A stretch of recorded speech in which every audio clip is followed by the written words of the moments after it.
Well, actually, Lawrence McElroy here again with another live session this Tuesday morning, March 24th at 10:15 a.m. Set up for our folks in our West Babylon public library program that has been suspended because of the COVID-19 crisis.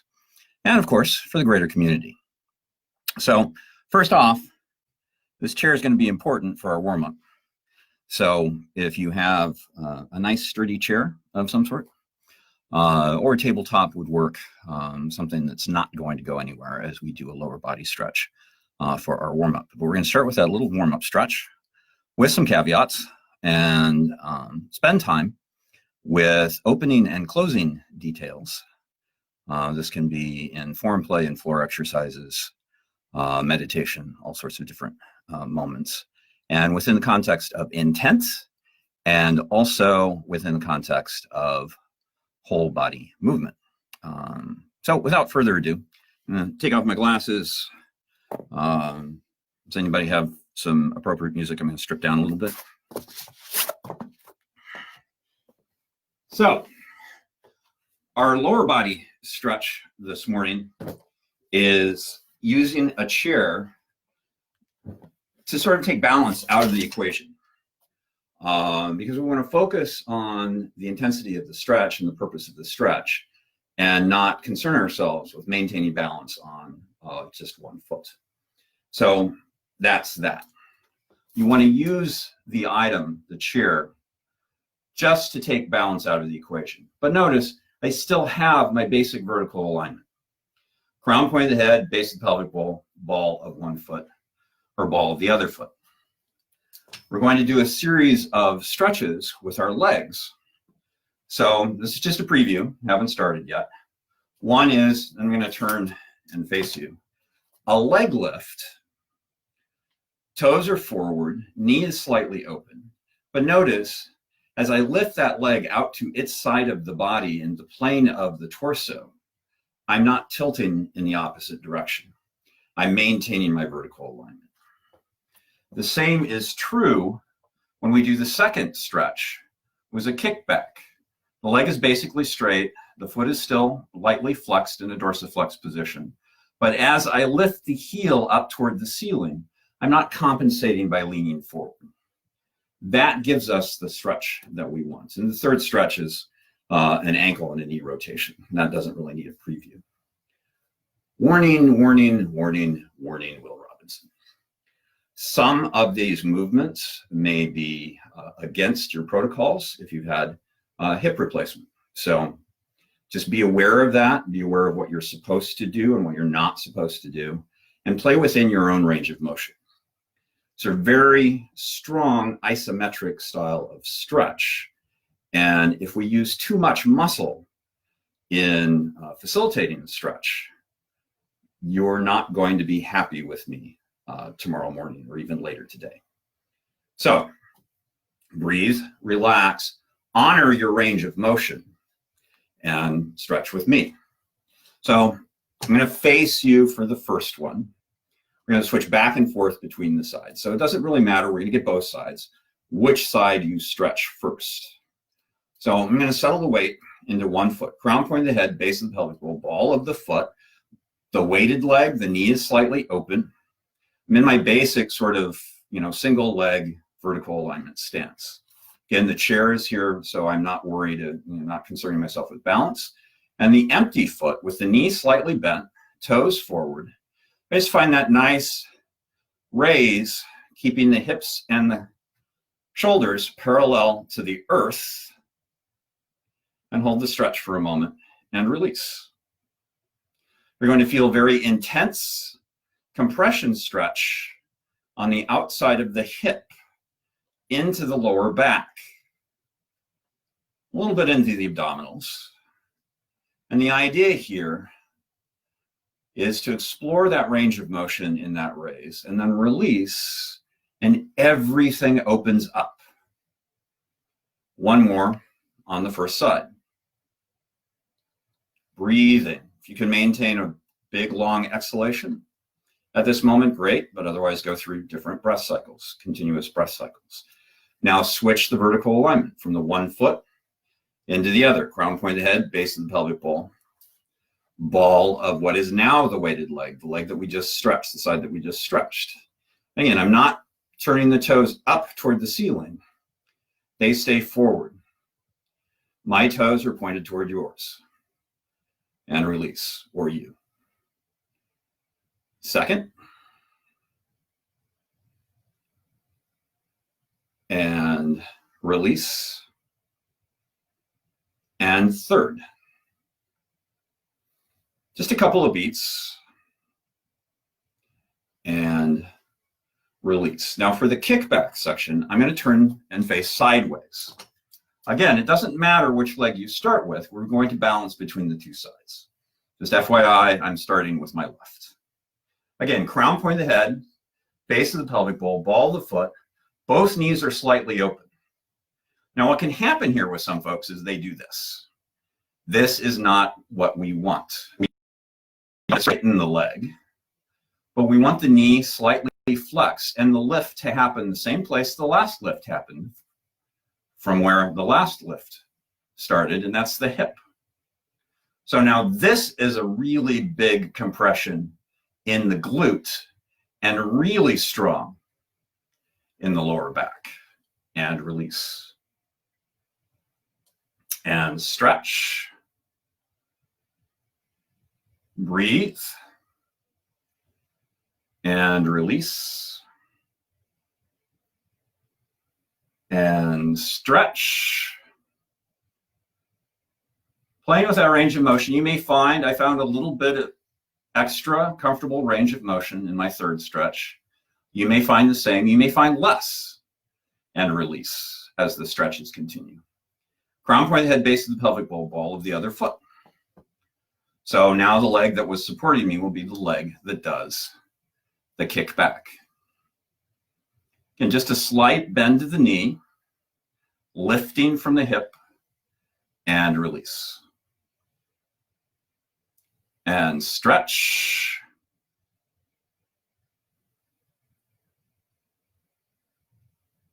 And release. And stretch.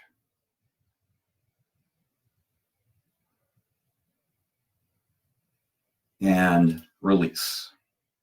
Now, once again, we want to use the chair for the ankle rotations and knee rotations to take balance out of the equation. I also do a version of the ankle rotations where balance is part of the equation.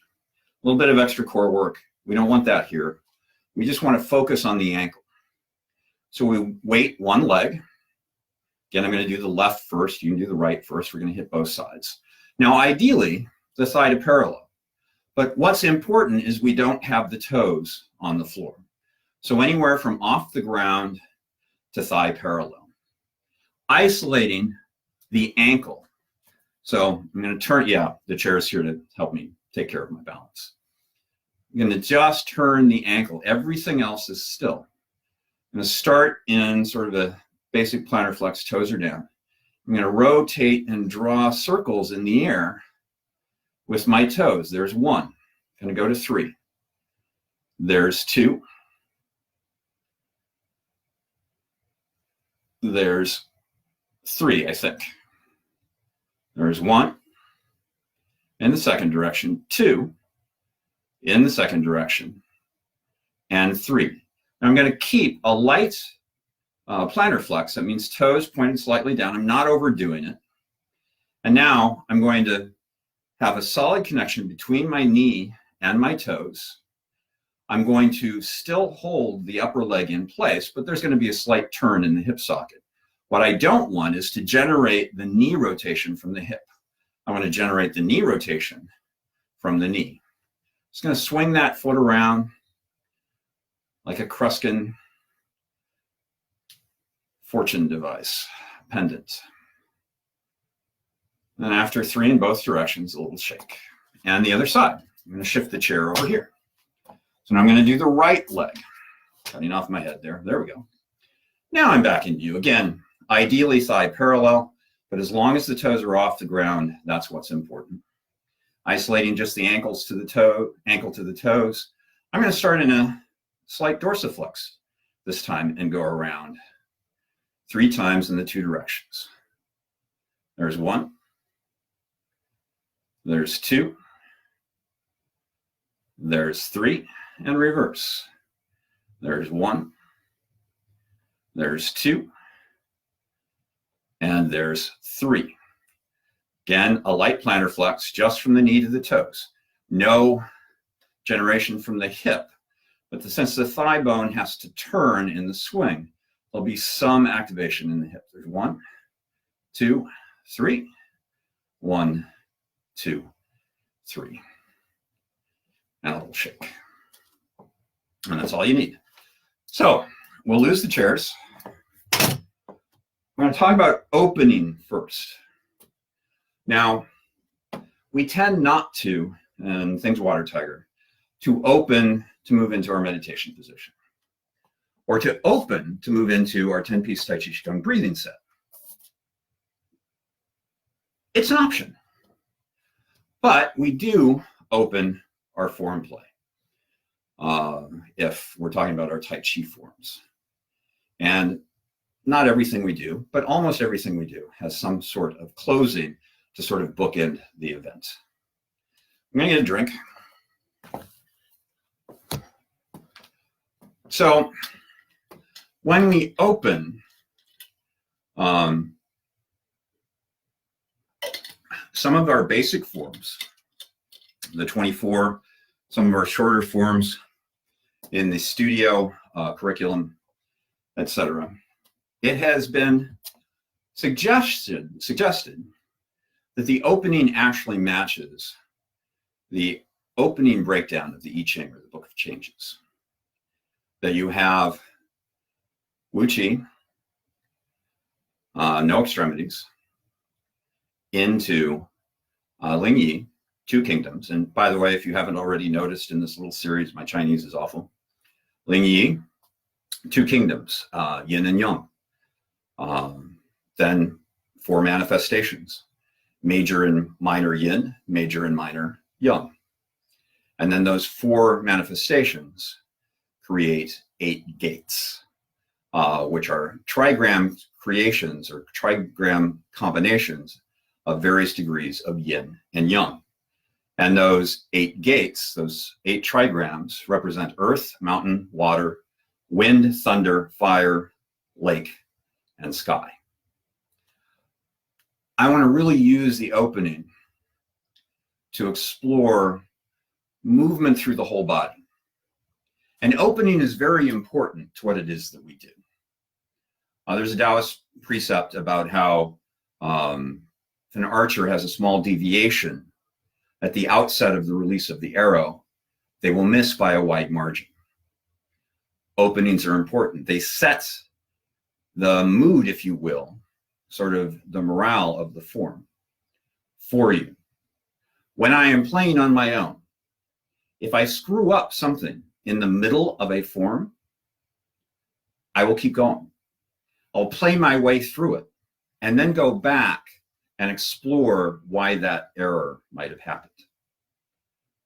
If I'm playing on my own and something goes off in the opening, I will close and I will start again. Again, openings are important. So basically, and you know, keep in mind, Water Tiger School openings and closings are a little bit more casual than some, a little bit more formal than others. We normally start with our feet close together. They don't have to be touching. That's a little tight for some people. We always, well, generally always step out to our shoulder width. So as long as you're inside of your shoulder width and have somewhere to put that foot, that's fine. If something happens upstairs, something happens downstairs. And this first position, the hands are on the acupuncture point for the Xia Dan Tian. On the center line, the line that's marked from nose to navel, between the solar plexus and the pubic bone, at a point that's closer to the pubic bone than the solar plexus. As we were talking about the other day, in another video, where the elbow bends and the hand comes into contact with the belly, and the other hand on top. And as I mentioned the other day, Some people will specify which hand should be on top of the other. It's our belief at Water Tiger School that whichever hand feels like it belongs there is the hand that belongs there. And it may not feel the same this afternoon as it does this morning or tomorrow as it does today. So we settle into our alignment. Chin from parallel, slight tuck down, tip of the tongue lightly touching the roof of the mouth, chest sunk, back rounded, hands on the belly. Not grasping, just sort of allowing themselves to meld into the flesh. Knees are slightly open. Again, something happens upstairs, something happens downstairs.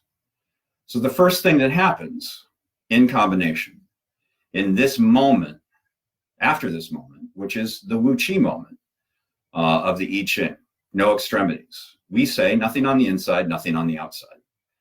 Nothing on the inside means I don't have any tension.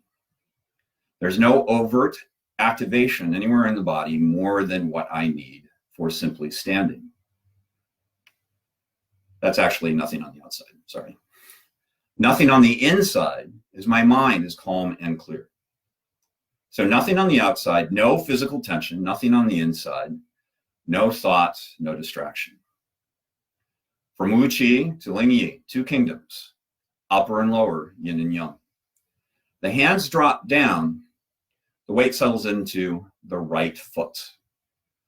And that's all that has happened. My left foot, for my purpose, is empty. But my right foot has my weight. But that's all. Just from here to that settling and the hands drop down. The hands separate and the feet separate. Notice the arms are really hanging, but there's intent within them. We'll talk about intent once we get through the opening sequence. Floating up, out, away from the body as if on top of a beach ball filled with helium. Centers the body between the feet, but the right heel is still in the air. As the hands draw in, the heel starts to set down. As the hands sink down, the heel sets down. And at some point in that descent, I'm back to having weight in both feet, and I'm settling into the earth. And all that got us to Ling Yi, two kingdoms, upper and lower, yin and yang. It's a short journey to Jixiang, 4 manifestations, major and minor yin, major and minor yang. It's just up, out, away from the body. I sort of feel, even though I still have a deep and connected root, that the root at this moment becomes very transitory. In other words, I will be able to move it. In. And as I press down, say I'm opening the 24 or grasp sparrow's tail to the 4 cardinal directions, I'm waiting and turning on the ball of the right foot as the hands press down. The hands separate. Right hand continues to go to the top of a beach ball, left hand to the bottom, and the left hand brings in the left leg.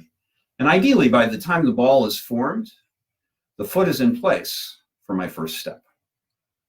And that is Bakwa, the 8 gates, through which all possibilities unfold.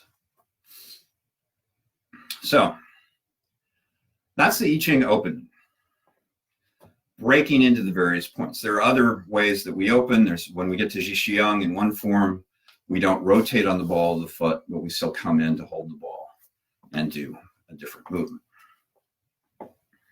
Gonna get another drink. So keeping in mind throughout every movement,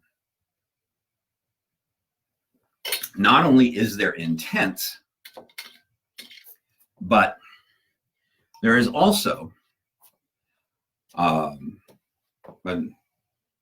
martial intent. That's what I meant to say. So everything has a little bit hidden meaning. It's how we manifest swimming in air. You know, that simple drop down, it's just a shred. It's a shed, a relaxation. It's also a hidden application is a downward double palm block. So there's a sense of that dig in that moment. Again, I'm not overdoing it. The idea is that the martial intent can be seen, but it's not being shown. The separation here, 2 things. Side kick and a break. Up. I can be breaking somebody who's coming in to take my throat. I can also be separating those hands coming down, while also in those kind of moments also thinking about maybe bringing the knee up. Right? Turning and pressing down, again, a sweep, palm block up, palm block back, and another kind of kick in every step. So there's intent throughout everything. And the whole body movement, right? There's sometimes folks, almost like boom, and then they'll shift. Okay, let's see. Oh yeah, and then no. Something happens upstairs, something happens downstairs. Hands drop down, weight settles into the right foot. Hands and feet separate. Up over the top of the ball, up over the center of the feet, in, heel starts to descend down. Hands descend, weighting between the 2 feet, regrounding. Everything's another step closer to preparation. In, down, ideally a weighted pivot on the ball of that foot, opening up, coming in, forming the ball to form the step.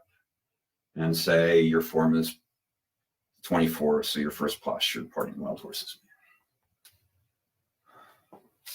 There's an option with the weight on the foot. Sometimes we might have an ankle, toe issue on the right foot, and that weighted pivot just doesn't work. Or we've got really grippy shoes and a really grippy surface. So what that final moment looks like, and start again, giving a variation on that pivot. We're also going to do this in a way that exemplifies how you might do it if you were opening, our taiji Qigong breathing set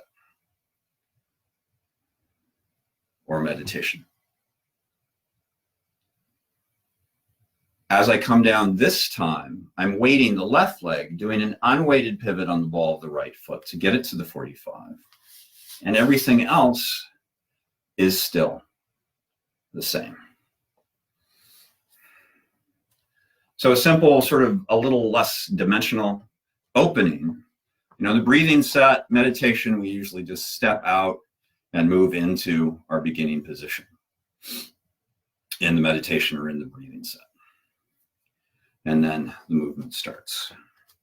But you can do the same thing. I like openings and closings. I throw them in from time to time just to play with that detail of whole body movement, that everything's together.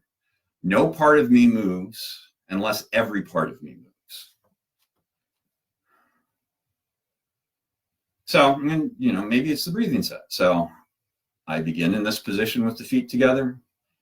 Weight settles in, hands separate, feet separate, up over the top, in, down, up over the top, in,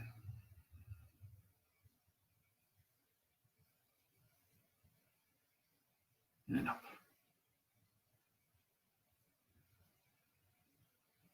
And there you go. You can hang out and stand still to regulate the breath, or in your meditation position. Some people may say that the Ling Yi or the Jixiang aspect isn't necessary. And I'm okay with that. So you settle the weight, hands drop down, feet and hands separate, over the center of the feet, up over the top of the ball, in, down, and then to the dantian without the second rise. So there's opening. Let me close. Almost stepped out of it. I'll do something to myself here in a moment since I almost stepped out of it. So remember, some people see a parallel between our opening sequence in the forms and the I Ching, matching Wu Qi. no extremities, Ling Yi, 2 kingdoms, Jixiang, 4 manifestations, and Bakhua, the 8 gates into the 64 possibilities. I always find it interesting that the myriad possibilities, or the 10,000 things, or infinity, there are 64 variations of them, and that's it. So anyway, so there's opening. Closing, again, our closing is a little bit more formal than some, a little bit less formal than others, and it changes from exercise to exercise. But you have the same possibility of having martial intent. Well, not possibility.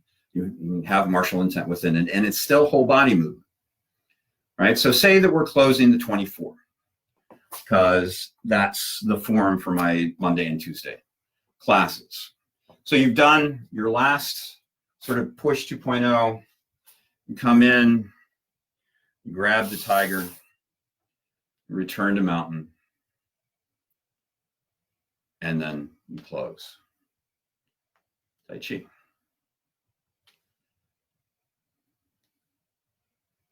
Boom. So as we're doing some demonstration and some teaching here, I'm probably stopping more than I really should. It should flow from moment to moment. But again, from push, grab the tiger, embrace the tiger, sorry, down, up over the top of the ball here, settles the weight into the right foot. In, brings the foot in, heels in the air, down, presses the heel down, and a little rebound, pulls the hands into the belly. That rebound is important. A lot of people tend to get to that point. They're coming in, they bring the foot in, and then they put their hands on their belly because, you know, you're supposed to. You want to make sure that you leave some real estate in how you settle into closing that will give you an opposite direction movement to allow that movement through the whole body to bring the hands to the Shiadantian acupuncture point. What I, you know, depending upon the form in the moment, most of the time, when I'm pressing the heel down, I'm actually lengthening through my body and then rebounding by setting down into my body. You can also do the same thing at that same moment by drawing the foot in, heels in the air. Now I'm going to sink the heel down by lowering my body and then coming back up. Again, something happens downstairs, something happens upstairs. And within the Water Tiger School lineage, we feel it's important that if you're doing a floor exercise, that you close that floor exercise, that particular walking exercise. In yesterday's live session, we did some rail walking the rails, and some rotations. And within it, we sort of talked about closing, the casual closing a little bit. But it's important. If you're playing your form to date, right? In some studio programs, Water Tiger Schools especially, we don't just follow the form as best we can. We work in a stepwise fashion. So there are people in different points of the form. And as they're practicing their form to date, say somebody has opening the first couple of postures, maybe even into the third brush knee. They get to that third brush knee and they should do a casual closing. They do opening and they've only got parting the wild horse's mane. They do their 3 parting the wild horse's mane, or they do their opening, they do an entire pass across the classroom or the mat in parting the wild horse's mane, they get to the end and they close. But we feel the closing is important. It leaves something out. And by the way, casual closing, you will recognize when you get to that point, when you formally close a form for the first time, that there's a much different feeling to getting from beginning to end of form and doing a formal closing than there is beginning to even, a posture or two away from the end and doing your casual closing. It's a little inexplicable, but that's the way things are. So you're doing your walking exercise. Yesterday it was rails. We added some rotations.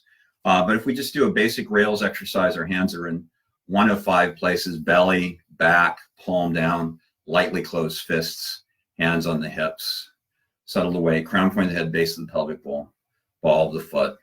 We want to balance the steps. In other words, I started with a step to my left. I want to finish with the steps to my right. So I'm going to take just 2 more steps. And I have 2 choices here.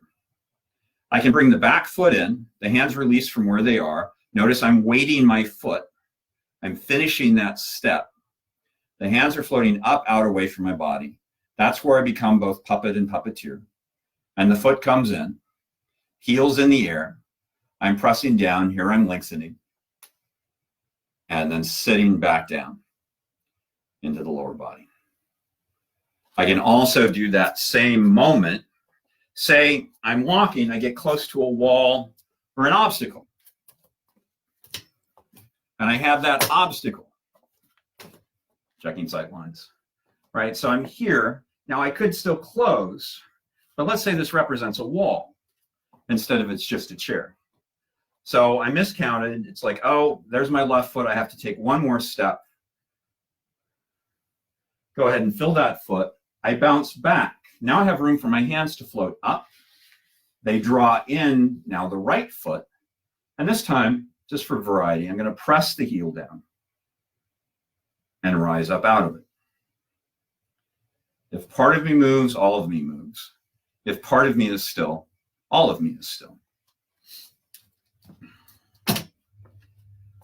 One closing that we didn't address was just a simple closing of meditation, or the breathing set after rock back and forth to release stagnation, and our moment of stillness, right? We are simply standing, and hands would be here. So, if we're doing a meditation in public classes, the hands are usually over the belly. So we call the end of the meditation. Lawrence says, bring the consciousness back into the room. The hands release from the belly. The left swings to the left, the right to the right, which is where the hands end up at the end of the breathing set. I want to point something out here, right? I don't have any extra bend in my elbows. The arms are naturally open. The wrists are flexed, but not overflexed, right? If you have some wrist flexibility, the palms can be parallel to the earth, but don't force them there just because somebody else's palms are that way. If you're here, you're here. Maybe that's your flexation range. We're going to do wrist stretches in one of these sessions soon. So they float here. And I want you to notice something too. When they're dead, in other words, just hanging down without that wrist activation, this is where my arm, I use that personal pronoun purposefully, hang. Now, with just the activation of the wrist, I am not activating the wrist and moving my hand forward.